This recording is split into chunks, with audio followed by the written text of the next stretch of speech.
Bonsoir à tous et bienvenue dans le journal. Ce soir, notre invité, c'est le délégué régional de CAP 21, le Rassemblement citoyen Guyane. L'occasion pour nous d'en savoir un peu plus sur le parti. Va-t-il aller dans la bataille de la collectivité territoriale? Qui se cache derrière CAP 21 en Guyane? On en parle avec son délégué régional. C'est notre invité du journal, Harry Audebourg, juste après le journal. À tout de suite.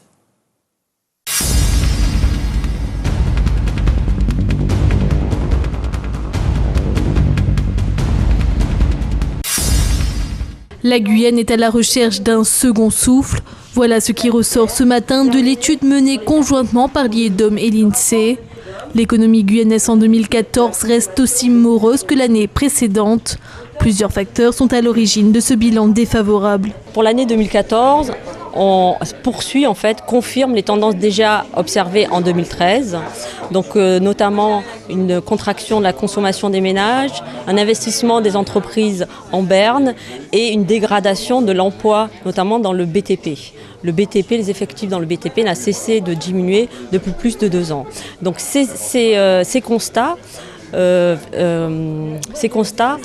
sont pas très encourageants pour l'année 2014, et en fait 2013 et 2014 se ressemblent beaucoup en termes d'agrégats économiques. Les premiers indicateurs en 2015 laissent présager une timide reprise de l'activité économique guyanaise, des perspectives légèrement plus favorables liées à un meilleur contexte mondial. Alors qu'est-ce qui va relancer En fait, ce sont des vents favorables qui vont bénéficier à l'ensemble de la zone euro et au niveau de l'économie française. C'est notamment la baisse du prix du pétrole qui a un impact direct sur l'ensemble de l'économie, que ce soit sur la consommation, sur l'investissement des entreprises. Acheter moins cher, c'est toujours très intéressant. Ensuite, il y a aussi la dépréciation du dollar. On sait qu'au niveau national, ce sont les entreprises, les sociétés qui exportent, qui tirent la croissance française. Donc les sociétés qui vont continuer d'exporter, vont être plus compétitifs sur le marché. Des secteurs poursuivent néanmoins leur progression comme le commerce ou le secteur primaire, mais c'est surtout l'activité spatiale qui bénéficie à l'économie guyanaise. 2014 a été une année record avec 11 tirs. Ce matin, l'équipe du magazine Une saison en Guyane, en partenariat avec le rectorat, a récompensé les participants au concours Une saison au collège. Les 33 collèges du département ont été sollicités pour prendre part à cette épreuve. Aujourd'hui, ils sont 5 à avoir été récompensés dans les différentes catégories, BD, articles de fond, brèves et nouvelles. Il y a eu 7000 magazines Une saison en Guyane qui ont été distribués sur l'ensemble des collèges de Guyane. Donc les élèves ont pu découvrir le magazine si ce n'était déjà fait avant. Et puis ensuite écrire. Et écrire tout seul ou à deux. Pas écrire pour une note, mais écrire pour le plaisir d'écrire. L'équipe de l'atelier Aymara, éditeur du magazine, a voulu donner la possibilité aux jeunes de découvrir les richesses naturelles et culturelles du territoire et de s'en inspirer pour leur création. Une saison au collège, c'est la suite de Une saison au lycée. C'est un concours qui demande aux collégiens de devenir un peu des apprentis journalistes. À la manière du magazine Une saison en Guyane. Donc nous, la rédaction d'Une saison en Guyane, on travaille sur la bande dessinée, sur des articles, sur des brèves, sur des nouvelles. Et on demande de faire la même chose aux collégiens. Les élèves ont travaillé sur des thématiques liées à la Guyane, l'histoire, la culture, la biodiversité ou encore l'activité spatiale. Pour chacun, ce projet a eu une signification particulière. Je voulais transmettre une des traditions artistiques des Noirs marrons. Dans mon collège, mes camarades se moquent de moi parce que je suis timide, j'aime pas parler avec des gens. C'est pour ça que j'ai décidé de participer à ce concours pour leur montrer que je suis intelligent. Déjà, à travers notre nouvelle, on a appris quelques trucs que je savais pas parce qu'on a été aidés par des documents. Et en lisant les documents, j'ai appris que par exemple les esclaves, ils s'automutilaient ou ils se suicidaient ou ils avortaient justement pour pas... C'était une forme de résistance et je le savais pas avant et du coup voilà. Les gagnants de cette session seront publiés dans le magazine numéro 15 d'Une saison en Guyane qui paraîtra au mois d'août prochain.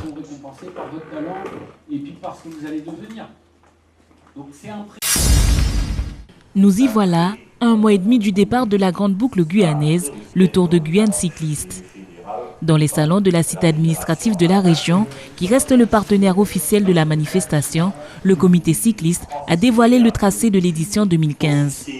On restera principalement sur le littoral avec une première étape sur l'île de Cayenne.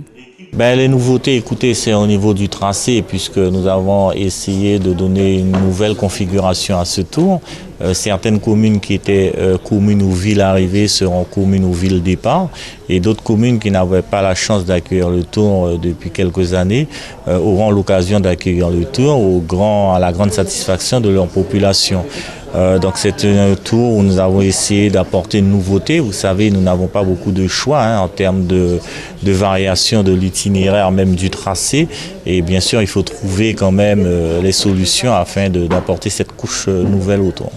9 équipes sont invitées. Une équipe de Suisse ou d'Angleterre viendra s'ajouter aux 3 formations de l'Hexagone, à celle de la Belgique ainsi qu'à celle des Antilles.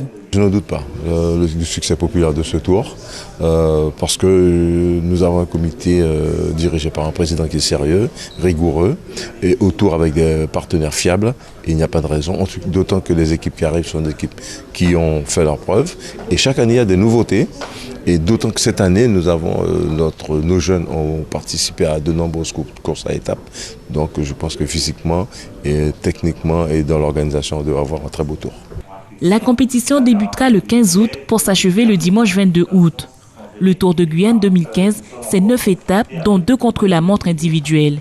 C'est également 11 communes traversées pour un coût total de 430 000 €. Ce week-end, les handballeuses du Gelder de Kourou ont réalisé l'exploit à Paris. Elles ont remporté le titre de championne de France nationale 2 en battant l'équipe d'Antibes 41-34.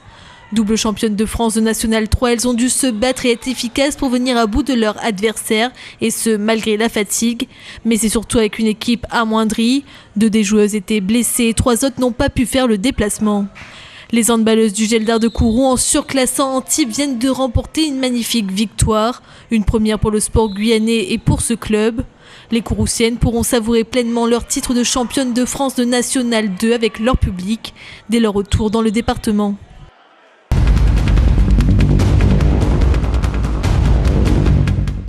De retour sur le plateau du journal avec notre invité, Harry Hautebourg, bonsoir. Bonsoir Gilles Vernet. Alors, CAP 21, le Rassemblement Citoyen Guyane, vous êtes le délégué régional. Pourquoi le parti en Guyane? Vous ne vous retrouvez pas dans les autres partis politiques guyanais, je sais pas, Parti Socialiste Guyanais, Walwari, il y a aussi le Parti Socialiste ici aussi représenté. Aucun parti ne vous parle? Non, chacun me parle en fait à sa manière. Mais le pluralisme politique est une chance pour la Guyane. Et je trouve que je me retrouve particulièrement dans les valeurs de CAP 21, le Rassemblement Citoyen. Et puis je participe au pluralisme démocratique. On a apporté notre offre politique. On va revenir bien sûr sur votre programme, sur l'actualité même de CAP 21. Lorsque vous connaissez l'histoire politique ici même en Guyane, vous voyez quand même que les partis qui ne sont pas des partis dits avec un ancrage local ont quand même du mal à exister. Je parle de l'UMP, quoique à une certaine époque ils étaient forts à droite. Je parle de l'UDI, je parle des partis un peu qui ont des noms qui ressemblent à des noms qu'on retrouve dans l'Hexagone. CAP 21, comment CAP 21 va faire pour faire son chemin, trouver son chemin? Je suis un homme de challenge. D'accord. Et si d'autres partis qui n'ont pas une origine locale, mais qui sont implantés localement, parce que c'est le militantisme qui compte, ce n'est pas forcément l'étiquette. C'est aller vers les citoyens n'ont pas réussi. CAP 21, le Rassemblement Citoyen Guyane, va relever le défi avec moi et l'ensemble de nos militants. Et puis, le RPR a réussi à l'époque de s'implanter ici. Hein. Tout à fait, une époque antédiluvienne. Entre-temps, ils sont un petit peu en déconfiture. Mais comme j'aime à dire, un parti politique, ça naît, ça vit et ça meurt. Et aujourd'hui, on a aussi vu des partis qui sont nés localement, mais qui ne font que partie du paysage politique guyanais. Donc aujourd'hui, il y a un certain nombre de partis qui sont en souffrance. Il y en a quelques-uns qui ne survivent que parce qu'ils ont des leaders charismatiques, mais qui n'ont plus beaucoup de militants. Et puis, il y en a d'autres qui sont dans un état cadavérique. Et puis, la ligne politique, c'est important.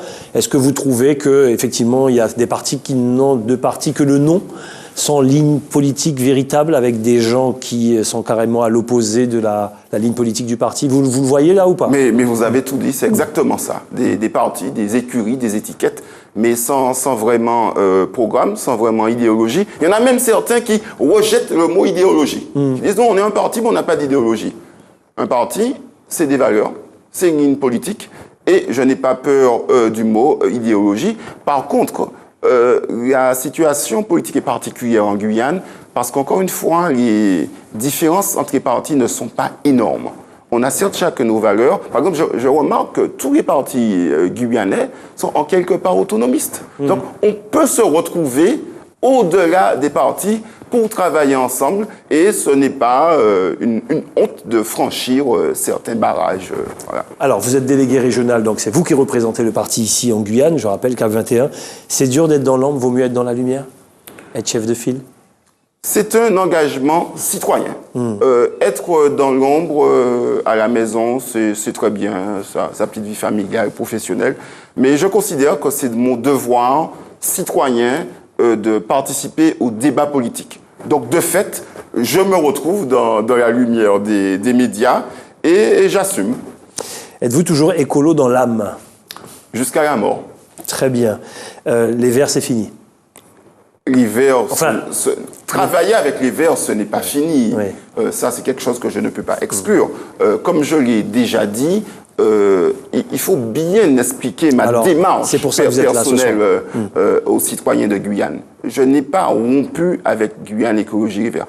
Et ma vraie démarche... C'est bien de le dire, Guyane Écologie Les Verts, c'est important. Ouais, tout à fait. Ma vraie démarche, c'était un moment de me retirer du paysage politique guyanais. J'avais un certain dégoût face à une certaine impuissance de la classe politique, et notamment autour de la question des finances, où tout le monde dit bon, on ne va pas y arriver à collectivité unique, on n'a pas assez de dotation et tout. Et je ne me retrouvais pas face à cette impuissance, parce que pour moi, la politique, c'est agir, c'est se battre pour nos concitoyens. Donc j'ai voulu arrêter la politique.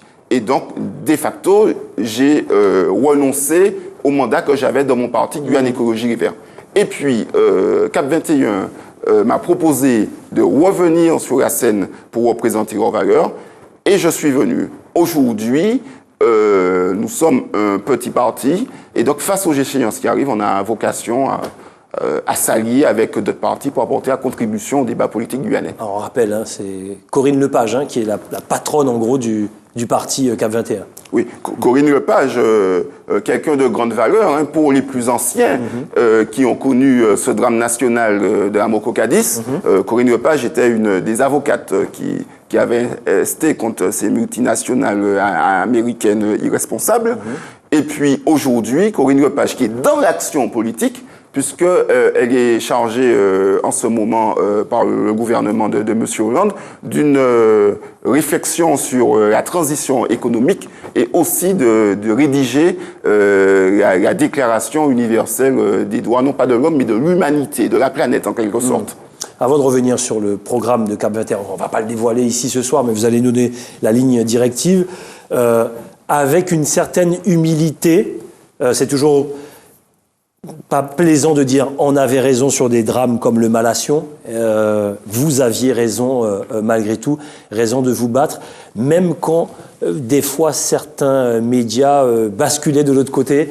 Comment vous pouvez expliquer le fait de ce retour en arrière, dangereux quand même, parce qu'on parle de choses très importantes, et très honnêtement, quand l'État français, quand le Conseil général, quand l'Office de la santé se mettent ensemble pour parler d'une même voix, ça met presque le doute dans les médias. Vous étiez là en face pour dire le contraire.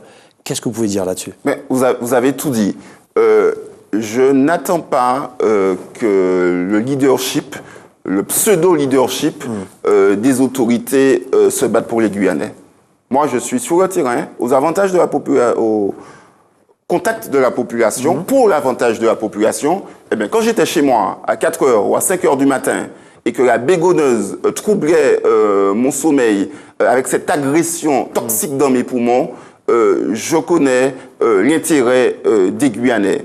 Et donc, aujourd'hui, il faut se prendre en main. Il y a eu des errances. Et je ne me fais pas l'opinion par rapport à une tendance majoritaire ou sous les oukases des représentants de l'État. Je suis fidèle à mon opinion, à mes convictions. Et s'il faut aller contre les services de l'État pour l'intérêt des Guyanais, je me bats. Je me souviens de François Mitterrand qui, quelques mois avant l'élection présidentielle de 81, s'était exprimé contre la peine de mort. Et il avait répondu à Anne Sinclair, bien, moi j'entends bien les sondages, et je sais qu'aujourd'hui, la plupart des Français sont en faveur de la peine de mort. Eh bien moi, je suis contre. Et j'ai le courage de le dire, même si ce n'est pas l'opinion majoritaire. Et c'est ce que je fais. Quand j'ai une opinion en faveur de la population guyanaise, je prends mes responsabilités. Quel est le discours de CAP 21 ? Plus proche de la société civile. Le vrai changement, ce n'est plus l'homme politique. C'est le peuple va décider. Vous êtes avec le peuple, mais il faut pas, on donne pas tout le temps la parole au peuple. Expliquez-nous cette histoire de société civile que tout le monde utilise ici et là. Oui, que tout le monde utilise avec un certain sens de la manipulation. Moi, je ne crois pas à l'homme providentiel. Je ne me présente certainement pas comme un homme providentiel, même si j'entends dire ça et là, monsieur un tel, c'est le seul qui peut conduire la destinée de la Guyane aujourd'hui, qui en a les épaules. Non, ce n'est pas mon sujet. Il faut être un peu humble, s'appuyer sur la base que ce qu'on appelle le bottom-up, que les informations, que les desiderata montent du peuple, de la société civile, pour l'intérêt général. L'objectif du parti, il y en a plusieurs, mais ici, vous vous battez pour la cantine pour tous, c'est-à-dire à un prix quand même, tout le monde peut, un prix abordable, on va dire. C'est que ça serait quoi un prix abordable pour vous, la cantine pour tous ? Mon idée, c'est qu'il faut des projets transversaux, structurants pour la Guyane. L'année dernière, j'étais engagé dans la campagne municipale et j'avais proposé à la liste sur laquelle j'étais inscrit le projet de la cantine pour tous à Cayenne, qui n'a pas été retenu par les camarades. C'est un choix démocratique. Aujourd'hui, avec la nouvelle collectivité territoriale de Guyane qui va gérer à la fois les collèges et les lycées, on a encore une fois l'occasion d'agir pour les générations futures de Guyane, donc au niveau de la collectivité territoriale, mais effectivement en collaboration avec les communautés de communes, les communautés d'agglomération et les municipalités pour les enfants guyanais. C'est quoi la cantine pour tous ? C'est que les gens qui m'entendent connaissent les difficultés d'avoir une place en cantine pour leurs enfants. Or, c'est un projet qui est structurant pour l'ensemble de la collectivité, de l'ensemble de la communauté en Guyane. Quelques avantages. Aujourd'hui, on sait qu'à peu près 50% des enfants en Guyane ne peuvent pas avoir de place en cantine. Même si on s'inscrit un an d'avant, de toute façon, il n'y en a pas. Moi, je propose, pas tout de suite, aussitôt la nouvelle collectivité élue, ou dans un an, dans 2 ans, mais avant la fin de la mandature, donc d'ici 5 ans, tous les enfants de Guyane puissent avoir une place en cantine, quitte à faire 2-3 rotations chaque jour. J'allais dire, on fait comment ? Oui, une fois en cantine. Ça permet qu'entre midi et 2, nos enfants ne soient pas perdus dans la rue à manger une nourriture indigeste qui reste en communauté. Plus de cohésion sociale. Ça permet aux enfants des classes populaires et aux enfants des classes moyennes de se mélanger à ce moment du repas, dans un temps intrascolaire, mais pas en classe, autour d'un repas.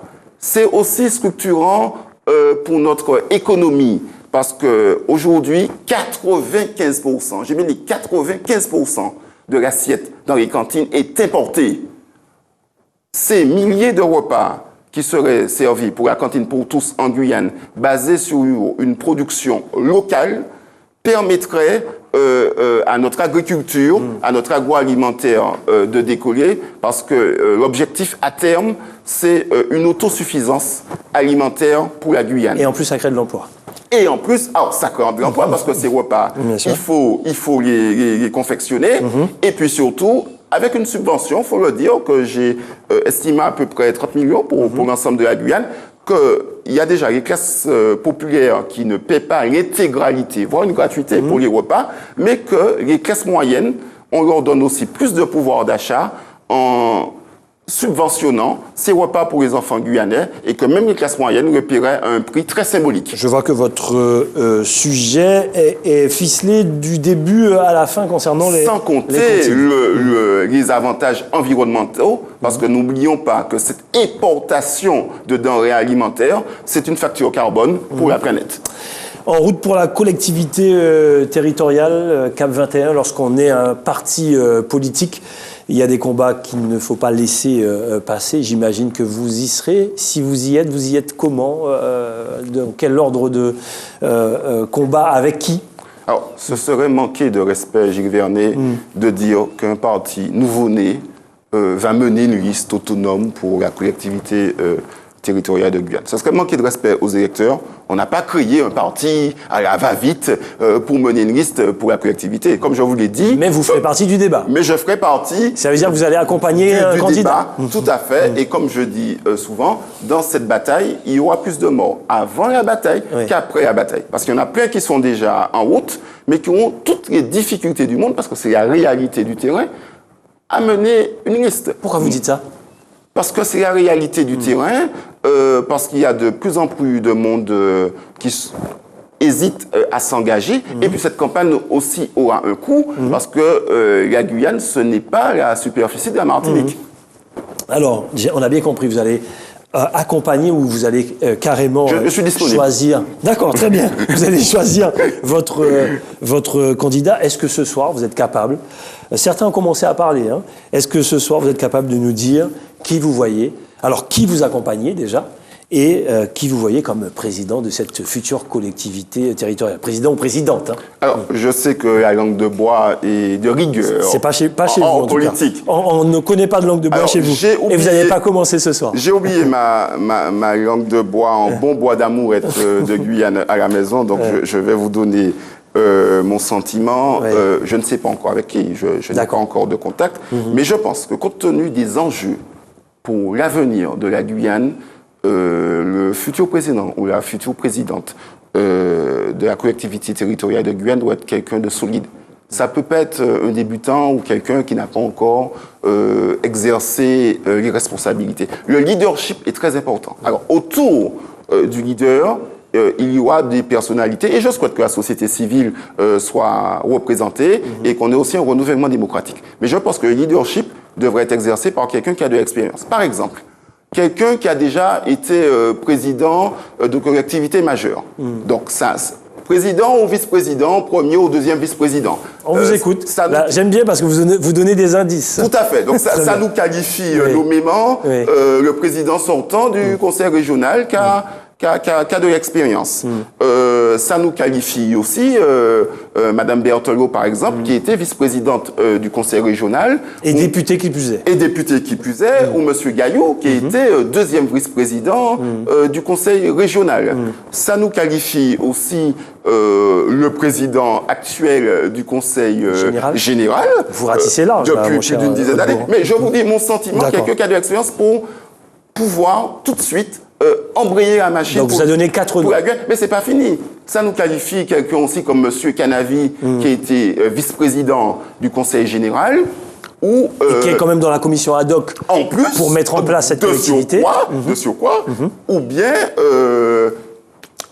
Monsieur Contou, qui est actuellement premier vice-président du Conseil général. Ça est collectivité majeure. Mais je pense... D'accord, très bien. Il ne faut pas oublier... Au-delà de ces 6 noms. Au-delà de ça, il ne faut pas oublier des femmes. La Guyane s'enorgueillirait de donner toute leur place aux femmes. Et dans ce bel attelage, Nous avons évidemment notre garde des Sceaux, personnalité qualifiée s'il en est. Bien, Christiane Taubira. Voilà, notre maire de Cayenne, alors que c'est qui aime bien sa ville, qui aime bien notre communauté d'agglomération. Je ne sais pas si elle sera disponible pour la collectivité territoriale de Guyane, mais quelqu'un de tout à fait qualifié, ou bien quelqu'un comme Mme Lercy, qui est chef d'un parti majeur. Ça fait du monde, tout ça. Ça fait du monde. Quel est votre candidat, Harry Hautebourg? Alors, ça fait du monde, mais je ne partage pas l'inquiétude de certains, comme j'ai pu lire dans la presse récemment, qui nous disent qu'on va droit dans le mur, qu'on ne sera pas prêt, il n'y a pas eu assez de commissions ad hoc. Moi, je pense que la Guyane a des ressources humaines, assez de personnalité, de qualité pour réussir cette collectivité territoriale de Guyane, mais qu'à côté de ces leaders, il faut un renouvellement démocratique avec de nouveaux entrants, de nouveaux citoyens, voilà, et qui est disponible. Alors, le nom? Le nom, comme je vous l'ai dit, un leadership autour de quelqu'un qui a de l'expérience. Je ne me prononce pas. D'ailleurs, on ne sait pas qui est candidat. Enfin, il y en a quelques-uns. Oui, alors officiellement, nous avons M. Gaillou, Mme Berthelot et M. Taubira, le président de région sortant, n'a pas encore donné sa position. Et donc, moi, tout projet, sur le projet, avec quelqu'un d'expérience, comme je l'ai dit, ma seule exclusive, c'est le Front National, mais il n'y a pas de risque. D'accord, très bien. Bon, on n'a pas eu de nom. Je pensais qu'on allait avoir un nom ce soir. Ce sera pour une prochaine fois. Non, mais je veux quand même dire quelque chose d'important, que je n'étais pas dans le sectarisme et que je disais qu'on pouvait tous travailler ensemble. Et puis, c'est déjà quand même pas mal de noms, parce que ça exclut finalement pas mal de personnes au-delà des 9 noms que j'ai donnés. 9, c'est beaucoup quand même. Merci en tout cas. Merci à Harry Hautebourg d'être passé. On aura l'occasion de se revoir, bien sûr, puisque la collectivité territoriale, tous les partis politiques vont prendre la parole, bien sûr, et tous les candidats sur ce sujet qui intéresse tous les Guyanais, puisque très honnêtement, on parle vraiment d'une page de l'histoire qui se tourne, une page importante en tous les cas. Harry Hautebourg, merci. Merci, et à bientôt. À bientôt. Je rappelle que vous êtes le délégué régional du parti politique CAP 21, le Rassemblement citoyen Guyane. Voilà, c'est comme ça qu'on se dit au revoir pour se donner rendez-vous demain. Dans quelques instants, le journal de TF1, suivi de Dom Laquezotte. Et puis aujourd'hui, c'est lundi. Le lundi, c'est L'amour est dans le pré. Ne ratez pas votre rendez-vous du lundi. Bonne soirée, à demain sur ATG.